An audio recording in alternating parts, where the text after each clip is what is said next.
Hey, this is Eb. I'm here with a follow-up final video here with the Hawaiian National Conservatory professional model little parlor. This thing's probably from the 20s or 30s. Somebody would have bought it in a catalog. It probably never played good, probably never sounded good. And it wasn't meant to, it's just meant to be sold in a catalog so that people would learn to play at home or whatever. They weren't known for making great instruments. It's just kind of a factory thing, like a cheap radio for people to make music at home with. So this one had been sanded down. It could have had a really cool Hawaiian picture on it that somebody didn't like anymore. Who knows? Some of these I think were even painted up maybe in the 60s. You always see pictures of the hippie guitars from the 60s with all the flowers on it, but you never see them now. So I think a lot of those got painted in the 60s and then got sanded down in the 70s and 80s. This would have been sanded down so far that the top was way too thin to be saved. It was cracked and warped and just not salvageable, and even if we tried to salvage it, it just wouldn't be worth it. It's not a historic guitar. This is not Bob Dylan's childhood guitar. This is not a pre-war Martin. Just a very inexpensive catalog guitar. But the owner of it wanted to hear it, wanted to bring it to life. Wants a songwriting guitar, and possibly even a studio guitar. So this one, hopefully, we'll see a lot of good productive work.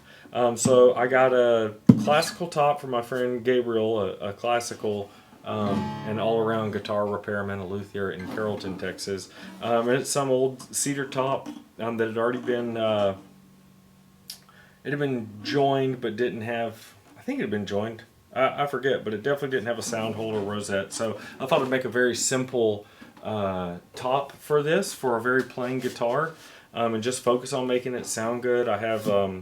I XBrace the inside, did a very light finger style bracing in there so it can be a very responsive guitar with a warm cedar top, a small little rosewood bridge, and a traditional kind of a through where you cut through on the bridge for the saddles. I love those old guitars that have that, so I wanted to do it for this one. It's hard to see on here, but this one also had, this is the original fingerboard that was some kind of stained whitewood, and it had somebody, it's of course got the dots on here to let us know where the frets are at, but for whatever reason they wrote down all of them, and it's going to be really hard to see, but I'll try to show you. There's like 6, 7, 8, which I guess are even the wrong ones, which is kind of sad in its own way. That was probably pretty frustrating now that I see that they're in the wrong place. But I tried to preserve those, and I think it's just too cool to sand that down. So the frets still have plenty of life in them. So it's cool. It's got this probably 100-year-old handwriting still on the fingerboard. Some new tuners, old butterbean style, that work way better than what was on there. They were very stiff. The back and sides kind of had to be rebuilt a little bit. You'll see that in a previous video.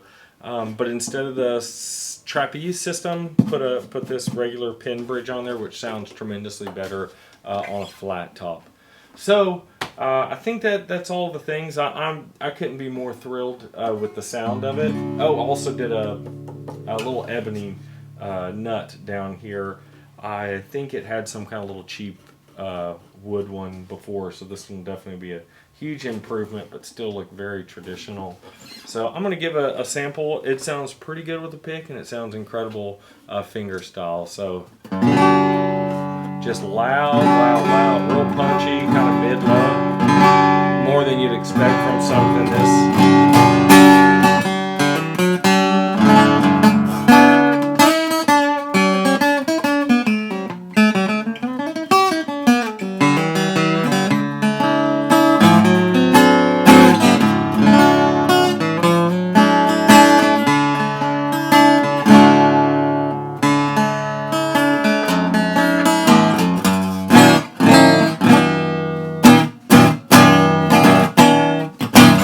Real dynamic.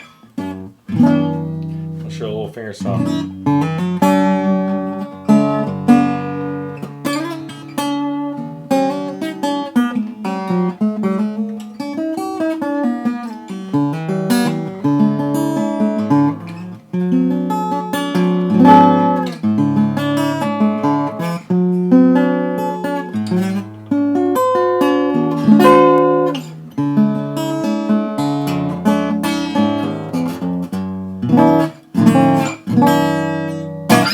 And so a lot of these, I think of make for great country style. Even the bad sounding ones sound really good with finger style country blues kind of picking. I'm no expert in this, but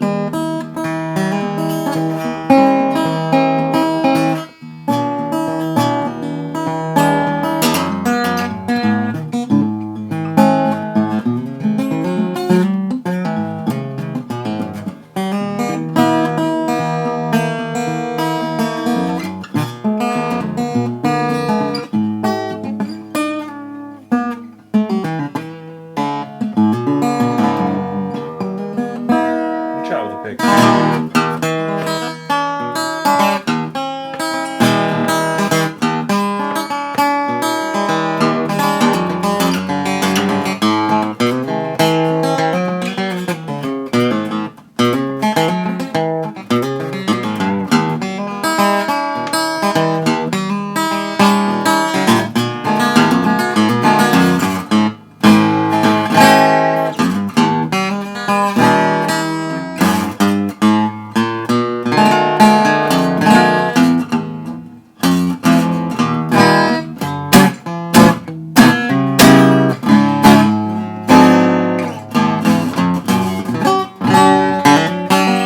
So I could really keep up with the voice. I'm talking pretty loud right now. I know it's hard to judge volume and tone through just this little Shure microphone I have on my phone and without hearing it in person, but this tiny little thing is loud, loud, loud, and fills up the room.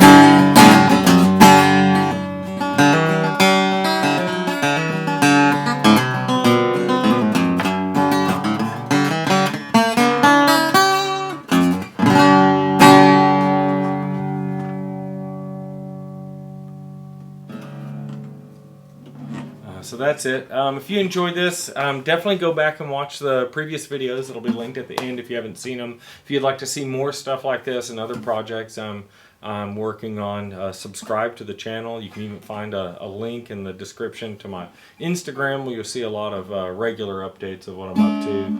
And if you think somebody else would enjoy this, or you know somebody that's got a cool old family guitar that they want to bring back to life, send them this video. There's a little arrow button on the bottom you'll see down there somewhere, and it'll allow you to share it through a direct message or email, all kinds of ways, or just copy and paste the URL. However you want to do it. If you think they'd enjoy it, please send it to them. And thanks again for watching, and I hope you learned a little something and enjoyed it.